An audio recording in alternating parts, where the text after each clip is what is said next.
Pemirsa, gonta-ganti syarat perjalanan untuk transportasi udara selama pandemi menuai kontroversi. Kita dibuat pusing dengan aturan yang berubah-ubah. Padahal pesawat udara dinilai sebagai transportasi paling aman dari penularan COVID-19 karena kabin pesawat dilengkapi dengan filter penyaring udara.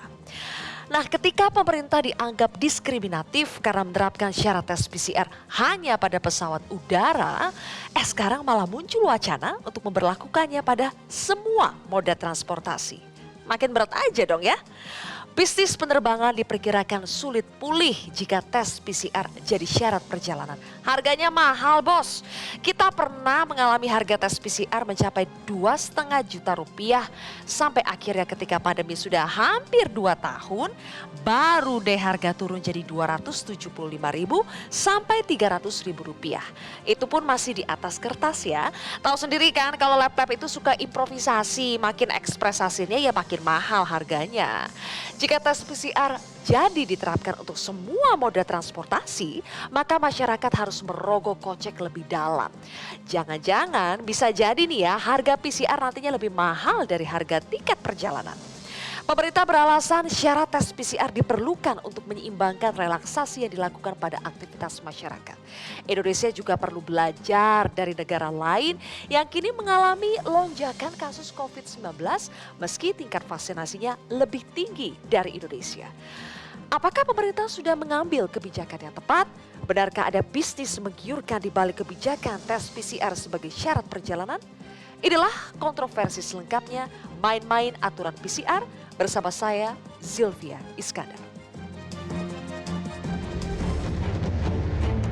Kewajiban penggunaan PCR yang dilakukan pada moda transportasi pesawat yang banyak dikritik dapat kami sampaikan bahwa hal ini ditujukan utamanya untuk menyimbangkan relaksasi yang dilakukan pada aktivitas masyarakat. Penularan itu bisa terjadi di mana saja, bukan hanya di pesawat. Bahkan pesawat itu sebenarnya merupakan moda transportasi yang teraman untuk bepergian ya. Kita masih menghadapi kemungkinan gelombang ketiga yang tidak kita harapkan.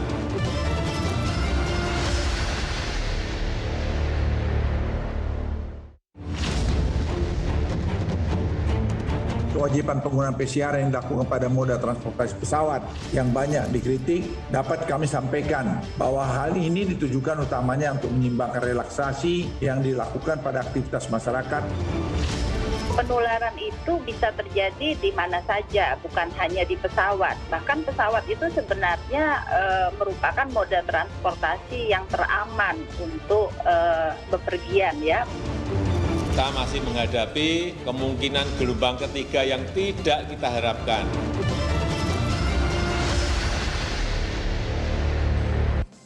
Pemirsa, untuk membahasnya sudah hadir 7 orang narasumber. Yang pertama adalah Melky Lakalena, Wakil Ketua Komisi 9 DPR RI. Kemudian Romanus N. Lendong, Komisioner Komisi Informasi Publik KIP. Wana Alamsyah, peneliti ICW. Kemudian Dewangga Pradityo Putra, inisiator petisi tolak PCR. Prof. Agus Taufik Mulyono, Ketua Umum Masyarakat Transportasi Indonesia atau MTI. Dan juga lewat sambungan Zoom ada Heri Trianto, Kabid Komunikasi Publik Satgas COVID-19. Dan Prof. Zubairi Jurban, Ketua Satgas Penanganan COVID-19 dari Ikatan Dokter Indonesia.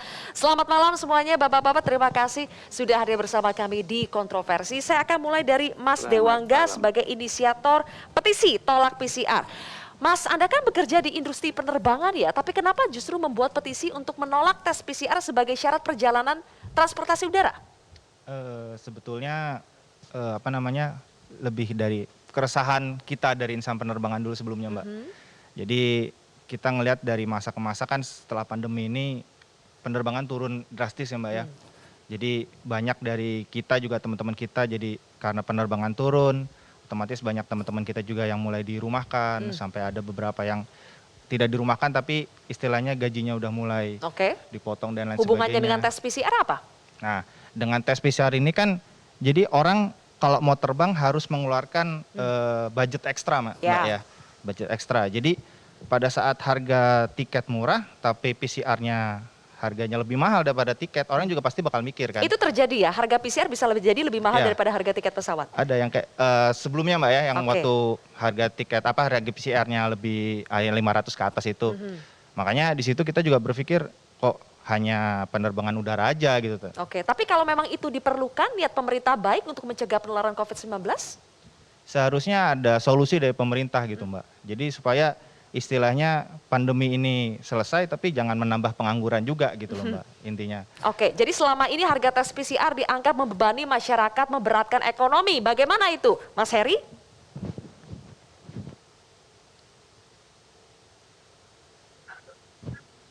Iya, selamat malam. Jadi memang frame-nya kebijakan ini adalah frame pengendalian ya. Kita dalam situasi COVID dan kita tidak bisa melihat dalam tren penurunan kasus yang rendah seperti sekarang gitu kacamatanya. Pandemi masih terjadi, risiko masih terbuka dan ancaman gelombang ketiga itu terjadi. Dan kita tahu di luar negeri hari ini kematiannya itu menembus 8.000 lebih ya dari sehari sebelumnya yang hanya 7.000. Jadi kasus naik dan kita bersyukur kita bisa mengendalikan kasus ini pada level penularan yang cukup rendah. Nah, tapi ini kenapa hanya untuk moda transportasi udara saat ini? Tidak boleh euforia, makanya kemudian pemerintah masih sangat berhati-hati dalam melonggarkan ya sejumlah ketentuan ketika mobilitas masyarakat. Kenapa sekarang tes PCR-nya hanya wajib untuk pesawat terbang, Mas Heri?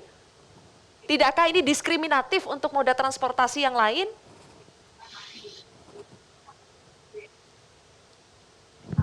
Baik, tampaknya ada gangguan koneksi. Saya akan langsung ke Prof. Agus.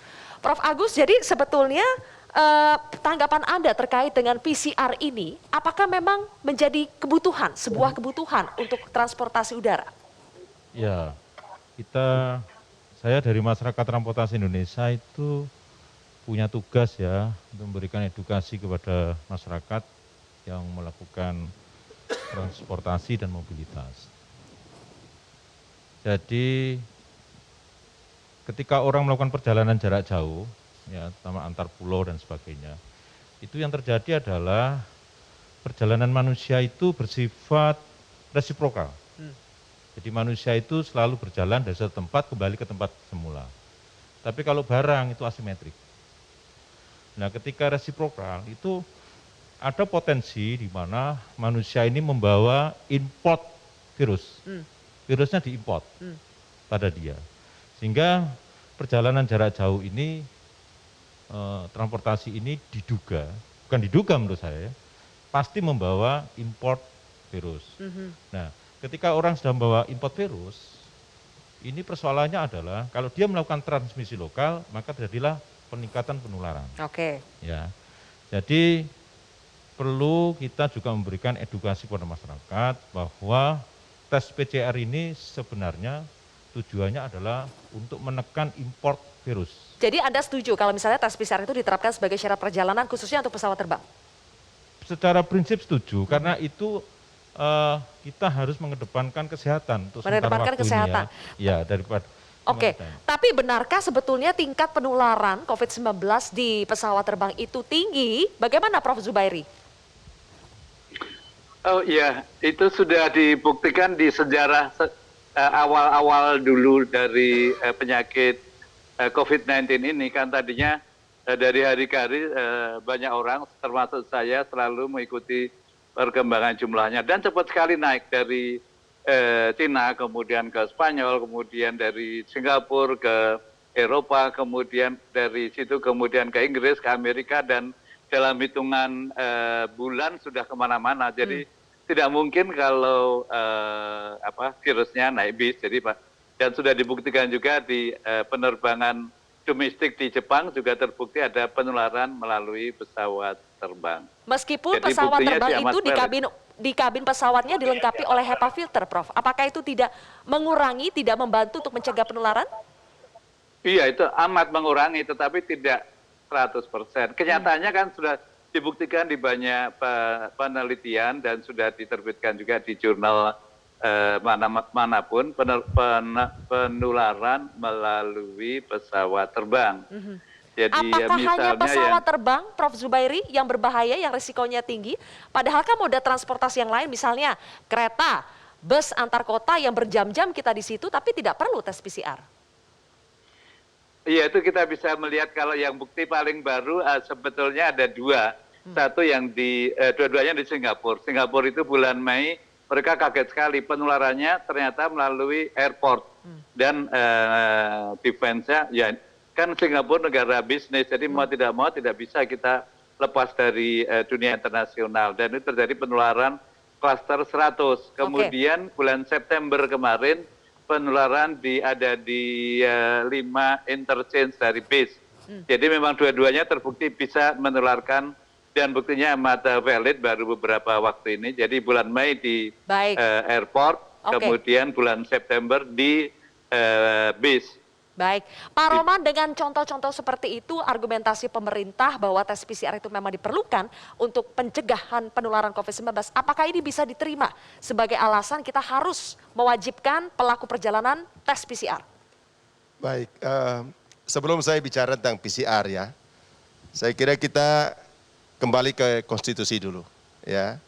Kalau kita baca di konstitusi itu jelas sekali, negara itu berkewajiban untuk melindungi segenap bangsa Indonesia dan seluruh tumpah darah Indonesia. Baru poin berikut adalah kesejahteraan, poin berikut adalah mencerdaskan bangsa, baru poin terakhir itu adalah ikut melaksanakan ketertiban dunia. Apa perintah konstitusi ini? Itu sangat jelas bahwa tanggung jawab terbesar untuk keselamatan rakyat itu adalah negara. Dengan sekarang menimpahkan kepada rakyat ya, untuk ikut membayar, ini artinya negara ini cuci tangan. Cuci tangan? Silakan Anda mau selamat urus sendiri, bayar sendiri kan begitu ya. Nah ini yang menurut saya harus dilihat. Jadi PCR ini kan hanya satu dari sekian persoalan. Yang sesuatu yang agak menyedihkan menurut saya adalah saat pandemi ini, selain kita takut dengan COVID, kita juga dilanda oleh ketidakpastian yang luar biasa.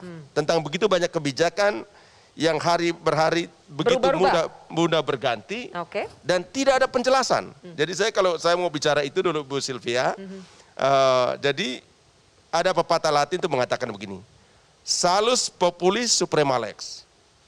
Keselamatan rakyat adalah hukum yang tertinggi. Dan konstitusi kita itu secara jelas mengatur itu. Baik. Jadi artinya negara itu bertanggung jawab untuk menjaga keselamatan rakyat. Dan karena itu menurut saya, negara mau berutang sekalipun untuk keselamatan rakyat lakukan. Jangan di satu sisi jangan berutang, membebankan kepada masyarakat di satu sisi berutang, di sisi yang lain rakyat ikut membayar, dan banyak orang yang tidak tertolong. Kan gitu. Saya, Bu Sylvia, saya lihat banyak kematian karena COVID ini. Selain mungkin karena kehendak Tuhan, banyak kematian karena mismanajemen. Karena kekacauan begitu banyak regulasi yang tidak jelas, ya karena bantuan-bantuan alkes yang semua serba diimpor, ya jadi itu satu. Pak Roman, saya ingin tanggapan dulu ya soal negara cuci tangan. Saya ingin lempar ke Mas Heri, benarkah negara cuci tangan dengan membebankan biaya tes PCR dan lain-lainnya kepada masyarakat? Ya rasanya terlalu jauh kalau mengatakan negara cuci tangan karena negara ini menganggarkan 700 triliun tahun ini untuk penanggulangan COVID termasuk pemulihan ekonomi masyarakat. Tapi kenapa tidak untuk tes PCR, Mas Heri? Kenapa tidak untuk tes PCR 700 triliun itu dialokasikan sebagian untuk tes PCR? Tes PCR di sejumlah fasilitas kesehatan pemerintah gratis untuk keperluan tracing ya, untuk penelusuran kontak itu dilakukan dan itu gratis. Nah kalau ini untuk perjalanan sebenarnya ini bukan untuk kepentingan penelusuran kontak, tetapi untuk screening, memastikan bahwa mobilitas yang sekarang ini diyakini ya, bahkan sudah terbukti membawa virus karena kita tahu dulu virus awalnya dari Wuhan, kemudian berpindah tentu saja dengan perjalanan udara, itu yang kemudian harus benar-benar kita jaga, gitu. Ini yang sedang dilakukan dan pemerintah juga mendengar kritik dari pemerintah, kritik dari masyarakat, sehingga kemudian menurunkan harga tertinggi dari tes PCR. Pak Roman, jadi negara tidak cuci tangan, ada kok tes PCR gratis untuk tracing dan harganya sekarang juga sudah diturunkan untuk pelaku perjalanan. Iya, apa yang maksud saya dengan ini kan tidak total negara ya, tidak total. Saya salut ya dengan pemerintah yang mengambil kebijakan, Presiden Jokowi, luar biasa PPKM segala macam itu menolong kita ya. Tapi ini tidak total. terutama dengan PCR ini kan begitu. Sekarang Masih setengah-setengah ya? kenapa? Masih setengah-setengah? Ya Nanggung? menurut saya nggak tuntas, Oke. karena kemudian rakyat harus membayar. Tadi pakai logika Pak Heri, tes PCR ini untuk orang perjalanan. Emang kepentingan rakyat itu bukan tanggung jawab negara, itu tanggung jawab negara. Itu tanggung jawab negara dan saya udah bilang, silakan negara berutang sekalipun untuk keselamatan rakyat. Saya kira kita setuju. Nah yang jadi soal ini kan adalah Termasuk misalnya melakukan perjalanan untuk wisata misalnya. ya nggak masalah, itu juga itu kewajiban negara ya kan. Kan untuk jadi saya pikir begini, ini kesannya kuat sekali ya, ada bisnis alat kesehatan, itu kita tidak bisa hindari. Saya selalu berpandangan begini, kalau para swasta itu mau berbisnis kepada negara, jangan berbisnis kepada rakyat, tidak boleh, karena kesehatan itu adalah public health goal, Jadi ini fasilitas Oke. publik ini tidak boleh diperdagangkan. Baik, ditahan dulu di situ Iya. Pak Roman. Jadi ada aroma-aroma bisnis PCR di balik kebijakan PCR dan seharusnya kalau misalnya memang mau berhutang, negara maksudnya kalau mau menerapkan kebijakan itu disuruh bayar, negara yang harus membayar bukan Iya, masyarakat iya, yang harus oke. membayar. Tanggapannya dari ICW seperti apa? Boleh ditanggapi nanti Mas Wana, kita harus jeda terlebih dahulu. Pemirsa, kontroversi akan kembali sesaat lagi.